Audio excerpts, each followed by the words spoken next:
Bonjour à tous, bienvenue sur Top Miniature Automobile. Aujourd'hui, je vais vous parler de la Pontiac GTO 1965 Hearst Edition, sortie chez Maisto il y a près de 30 ans, 25, plus que ça.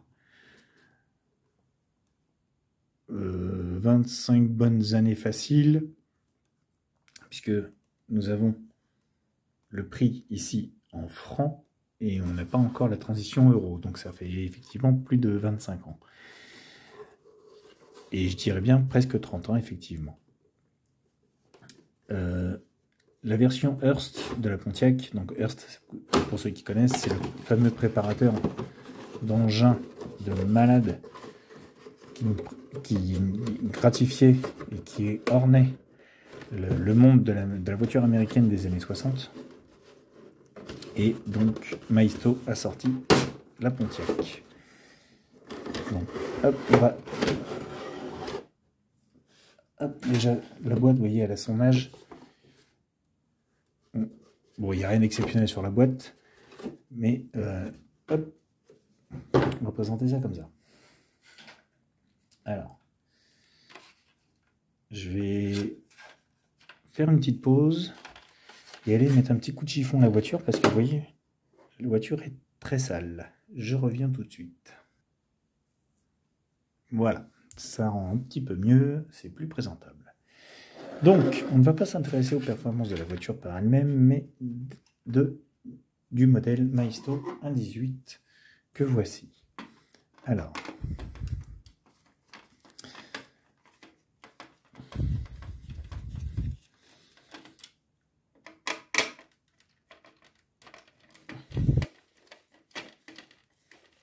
hop, on va y arriver.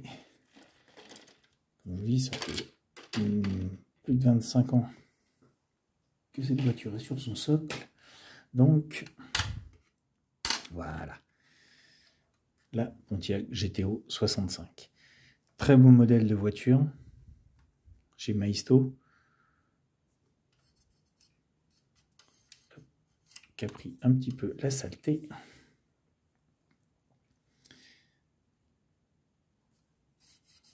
Je sais que tout le monde n'apprécie pas Maisto parce que beaucoup considèrent ça comme du jouet, ce qui n'est pas faux. Maintenant, moi je trouve Maisto, je trouve que Maisto a une place à part entière dans une collection parce que les modèles qu'il présente sont quand même très réussis physiquement. On n'a pas effectivement une grande qualité de réalisation au niveau des finitions, mais on a, on va dire, l'idée de Maisto, c'est quand même de nous proposer des modèles bien faits, dans l'esprit du véhicule d'origine, avec certes l'esprit jouet, mais des modèles qui sont quand même réussis. Moi là-dessus, ça fait 30 ans que j'ai du Maisto à la maison.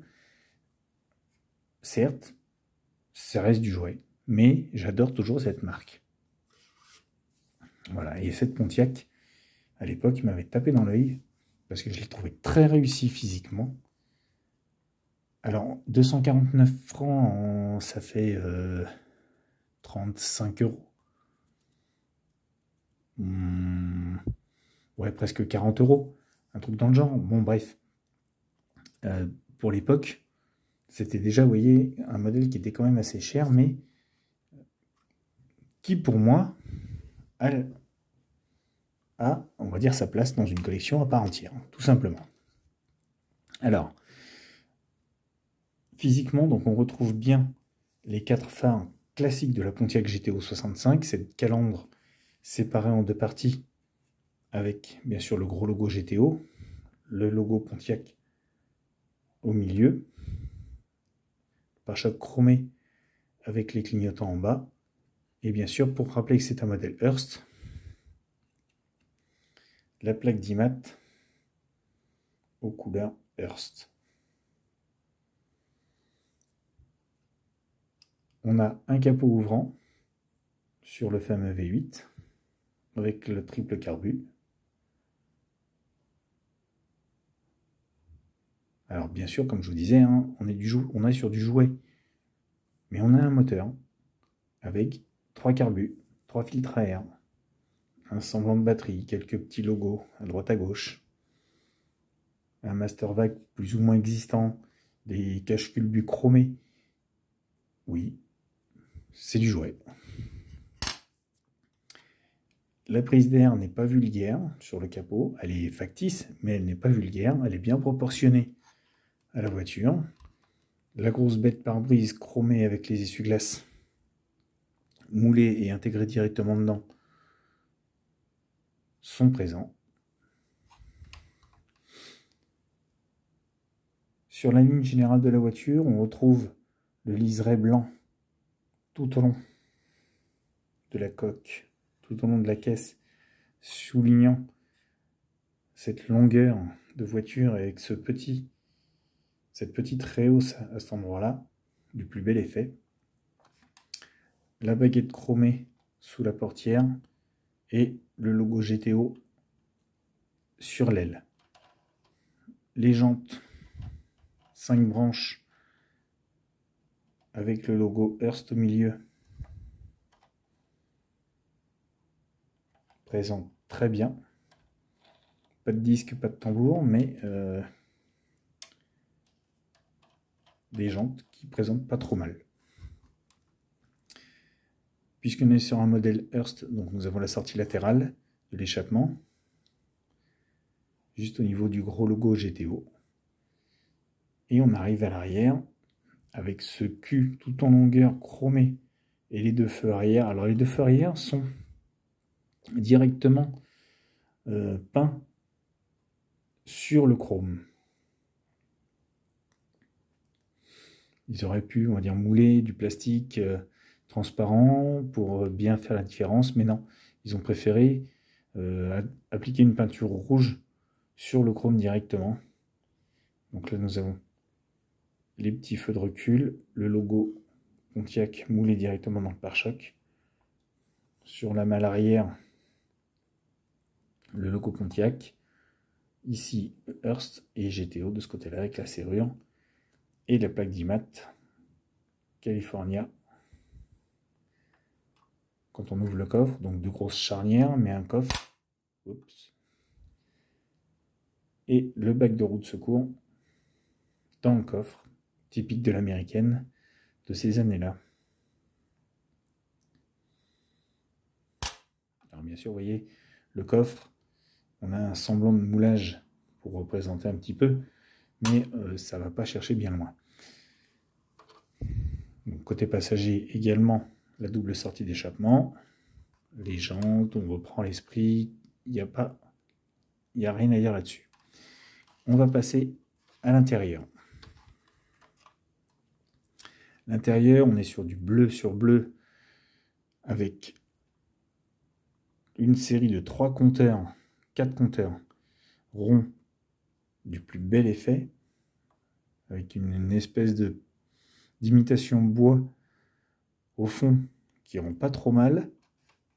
Sur du jouet, hein, je parle. On n'est pas sur, comme je vous le disais, sur un modèle haut de gamme, mais on va dire qu'on a quand même, on va dire, un petit souci de finition sur ce modèle qui est pas trop mal fait, puisqu'on a même au niveau des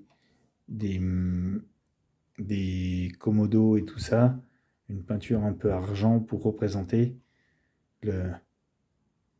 la partie habitacle, la partie tableau de bord de la voiture. Le levier chromé Hurst, le contour au milieu, la console centrale chromée, la banquette bleue, les sièges avant ne basculent pas, les tours de pédale présents comme si c'était chromé, le volant chromé est très beau avec son tour imitation bois, la direction.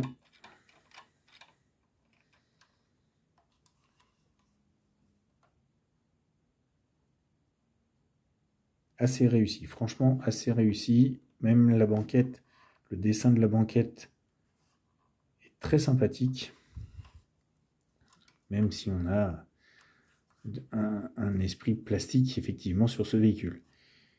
Les axes pour baisser les sièges vers l'avant sont présents, couleur grise, mais ne basculent pas. Panneau de porte également, avec, comme s'il y avait des baguettes chromées sur les portières, le logo Pontiac GTO à l'intérieur. Côté passager.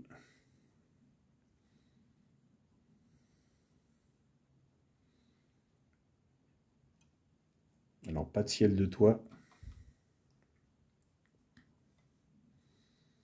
mais un bleu sur bleu qui est très beau.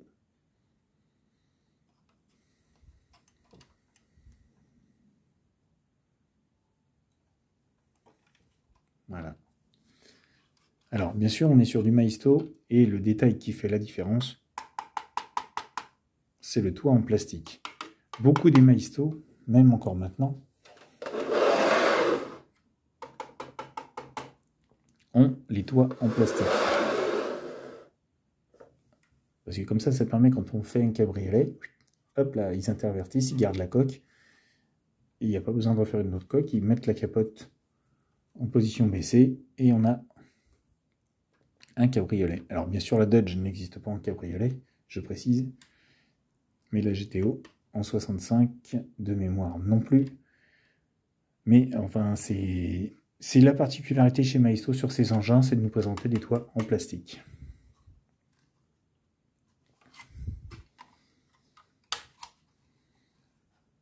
Le châssis. Voilà. Donc le bloc moteur bleu, la boîte de vitesse, les sorties d'échappement et silencieux, ça ressort sur les côtés, le réservoir, le pont arrière, donc les jantes, pas de frein, je vous ai dit, juste les jantes, pas d'étrier, pas de disque ni quoi que ce soit. Mais là encore, également, comme sur tous les modèles, et comme je vous l'ai dit, pour un modèle qui a 30 ans, la petite suspension qui va bien et qui fait la petite différence. C'est bête à dire. Je vais peut-être avoir des avis, on va dire, différents, et ça là-dessus, je vous en voudrais pas, puisqu'on est là aussi pour échanger, et c'est le principe un petit peu de tout ça, de ce que je vous présente. Mais moi, j'aime Maisto, comme je vous l'ai dit. Je sais pas, cette marque m'attire beaucoup. Quand je vois du Maisto dans un magasin, dans une boutique, ou même en brocante, ou un truc comme ça, et que le modèle me plaît, s'il n'est pas très cher, je me le procure. Parce que je trouve que leurs modèles sont, pour moi, même si ça reste, comme je vous dis, l'esprit jouet, un rapport qualité-prix très intéressant. Voilà. Alors sur ce, on peut échanger dans les commentaires, n'hésitez pas à me les laisser. Si vous partagez ou ne partagez pas mon avis, on échange, on en discute, et puis voilà. Je ne m'en voudrais pas et je ne m'offusquerai pas si vous n'êtes pas du même avis que moi, vous inquiétez pas. En tout cas, sur ce, donc, je vous disais, n'hésitez pas à me laisser vos commentaires. N'hésitez pas, pour ceux qui n'y sont pas, à vous abonner à la chaîne. Et sur ce, je vous laisse et je vous dis à bientôt pour une nouvelle vidéo.